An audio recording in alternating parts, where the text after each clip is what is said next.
પ્રથમ પહેલા 6 માર્ક્સના MCQ વિકલ્પો જોઈ લઈએ. પહેલો પ્રશ્ન છે, ઠંડીમાં મુજ કાયા થથરે કાવ્ય પંક્તિમાં કાયા શબ્દનો અર્થ શું થાય? તો કાયા એટલે શું થાય? શરીર. બરાબર, તો અહીંયા જવાબ શું આવે? શરીર. પછી બીજો પ્રશ્ન છે, માતાની આંગળીના ટેરવાના સ્પર્શથી બાળકોને શાની અનુભૂતિ થાય છે? તો બાળકોને એક આનંદની અનુભૂતિ થાય છે. બરાબર. ત્યારબાદ કવિ કોને જીવતા પ્રેત માને છે? તો શ્રીમંત લોકોને, ભૂખ્યા લોકોને, અંધશ્રદ્ધાળુ લોકોને કે ગરીબીમાં જીવતા લોકોને? તો તમારે આનો આન્સર કમેન્ટ કરવાનો છે. એકદમ સહેલો છે, તમને આવડતો હોવો જોઈએ. ત્યારબાદ ચોથો પ્રશ્ન છે, આ જ આનંદ કાવ્યનો પ્રકાર જણાવતો. આપણી જે ચોપડી છે ગુજરાતીની, એમાં પહેલા જ પેજ ઉપર આપેલું છે કાવ્યના પ્રકારો, બધી જ કાવ્યો અને એના પ્રકારો આપેલા છે. એમાંથી તમારે આનો આન્સર કમેન્ટ કરવાનો છે. પાંચમો પ્રશ્ન છે, એક જ દે ચિંગારી કાવ્યમાં ચિંગારીનો અર્થ શું થાય? તો ચિંગારીનો અર્થ શું થશે? જ્ઞાન અને સમજનો તણખો થશે. બરાબર, જ્ઞાન અને સમજનો તણખો. પવિત્ર જગ્યા કે વ્યક્તિની ચારે બાજુ ગોળ ગોળ ફરવું એટલે શું થાય? પ્રદક્ષિણા કરવી. તો આમાં શું જવાબ આવે? પ્રદક્ષિણા. હવે વિદ્યાર્થી મિત્રો વાત કરીએ આગળ. જોડકા જોડવાના છે, એકદમ ઇઝી છે. વિશ્વનાલનું પાત્ર શામાં આવે છે? એ તમારે સામે યોગ્ય જવાબ આપવાનો છે. પછી ખમ્મા, પછી સાદું વ્યક્તિત્વ જીવન. ખમ્મા શામાં આવશે? તો તને ઓળખું છું માં, એની અંદર આવે છે. પછી સાત્વિક જીવનના મોતીડા. બરાબર, ચારે ચાર એકદમ સહેલા છે. ત્યારબાદ કાવ્ય પંક્તિ પૂર્ણ કરો. આ ખાસ કવિતા કરી દેજો. ચાંદો સળગ્યો, મહાનાલ, એક જ દે ચિંગારી, જે પરીક્ષા માટે ખૂબ જ ઉપયોગી છે. ત્યારબાદ વિદ્યાર્થી મિત્રો 2-3 વાક્યમાં પ્રશ્નો આપવાના છે, ગમે તે 3ના. તમે સ્ક્રીન ઉપર જોઈ શકો છો. તામપત્ર લેખમાં શું લખેલું હતું? દોડતો મહેમાન શા માટે થંભી ગયો? જુમો બિસ્તુ પાઠમાં વેણુની સમજદારી કેવી રીતે વ્યક્ત થઈ છે તે સમજાવો. ત્યારબાદ સવિસ્તાર પ્રશ્નો છે. બરાબર, ગ્રીન સિટી વિશે તમારા શબ્દોમાં નોંધ લખો. દેવળિયા ગામની ધૂળેટીનું વર્ણન કરો. ત્યારબાદ આગળ કારણો આપ્યા છે. બરાબર, તો તમારે કારણ આપવાના છે પ્રશ્નોના, કે કેમ વિધાન ગૃહમાં પ્રવેશવા પરવાનગી જરૂરી છે, એનું કારણ આપો. બીજું છે, જુમાએ ઘણા તડકા છાંયડા જોયા હતા, એનો મતલબ શું, એનું કારણ શું, એ સમજાવો.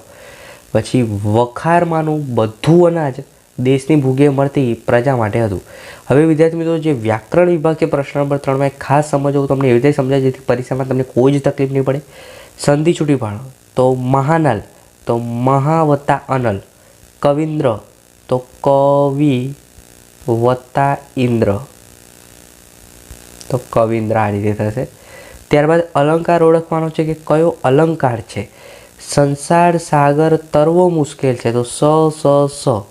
તો આ કયો અલગ થયો? વર્ણ સગાઈ, વર્ણાનુપ્રાસ. ઓકે. ત્યારબાદ વિદ્યાર્થી મિત્રો આગળ તમે સ્ક્રીન ઉપર જોઈ શકો છો, નાણાં વગરનો નાથિયો નાણે નાથા લાલ. નાણાં વગરનો નાથિયો નાણે નાથા લાલ. તો અહીં વિદ્યાર્થી મિત્રો કયો અલંકાર થશે? તો ન આવે છે કે વર્ણાનુપ્રાસ અલંકાર થશે આ પણ. ત્યારબાદ વાક્યનો પ્રકાર ઓળખો. મહાનાલ તરફથી એક ચિંગારી અપાઈ, તો એ કયા પ્રકારનું વાક્ય થયું? બરાબર, અપાઈ. તો પ્રેરક વાક્ય કહેવાય કે ભાવે વાક્ય કહેવાય? તમારે કમેન્ટ કરવાનું છે. ચલો. નયનથી સવારમાં ફરવા નીકળાયું. નયનથી નીકળાયું, તો કયું વાક્ય થયું? કર્તરી વાક્ય થયું. ઓકે, કર્તરી, કર્મણી, ભાવે અને પ્રેરક, આ વાક્યો ખાસ યાદ રાખવાના છે.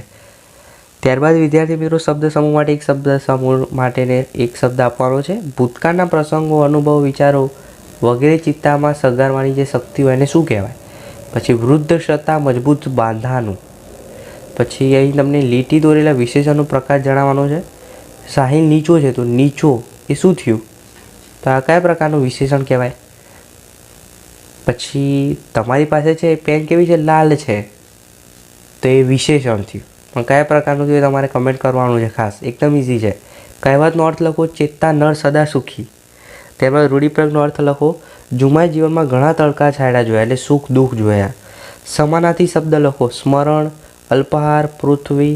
એકદમ સહેલું છે. જોડણી. ટિકિટ, તો ટિકિટ કેવી રીતે લખાય? તો આવી રીતે લખાય, ટિકિટ. ઓકે, ચલો. ત્યારબાદ લક્ષાધિપતિ અને વિશિષ્ટ. વિશિષ્ટ કેવી રીતે લખાય? તો વિશિષ્ટ આવી રીતે લખાય, વિશિષ્ટ. ઓકે. હવે આગળ પ્રશ્ન નંબર 4 પાત્ર લેખન કરવાનું છે તમારે, કે તમારી શાળામાં યોજાયેલ વિજ્ઞાન મેળાનો તમારે પત્ર એ તમારા મિત્રને લખવાનો છે. 10 માર્ક્સનો નિબંધ છે. કોઈ પણ 3માંથી કોઈ પણ એક લખવાનો છે. મારો પ્રિય તહેવાર, મારી પ્રિય ફિલ્મ, આદર્શ ગામ વિશે 3માંથી એક ખાસ તૈયાર કરી દેજો. એકદમ સહેલા છે અને પરીક્ષામાં પૂછાશે. પછી તમને ફકરો આપ્યો છે. ફકરા પરથી મશક એટલે શું, ગદબ એટલે શું, શેઠની નોકર એટલે કોણ. બરાબર, એકદમ સહેલા પ્રશ્નો પૂછેલા છે. સ્ક્રીન ઉપર જોઈ શકો છો. જુમો શું કામ કરતો હતો? જુમાની હંમેશાની સી ખરીદી હતી. ત્યારબાદ વિચાર વિસ્તાર છે. ગમે તે 2, બરાબર, 4 માર્ક્સના છે. 2 માર્ક્સના 2 વિચાર વિસ્તાર લખવાના છે. જુમા વિશે, દેશભક્ત, જગુડું શાહ, બરાબર, મોસ્ટ આપી છે, ખાસ તૈયાર કરી દેજો. ત્યારબાદ 3-4 વાક્યમાં પ્રશ્નોના જવાબ આપો. 3 ગમે તે 3ના આપવાના છે. લેખકે અડિયાના કેવી રીતે મેળવ્યા? લોકોમાં આનંદ સાથી પ્રસર્યો. જુમાને વેણુના મૈત્રીભાવ ક્યાં ક્યાં પ્રગટાય.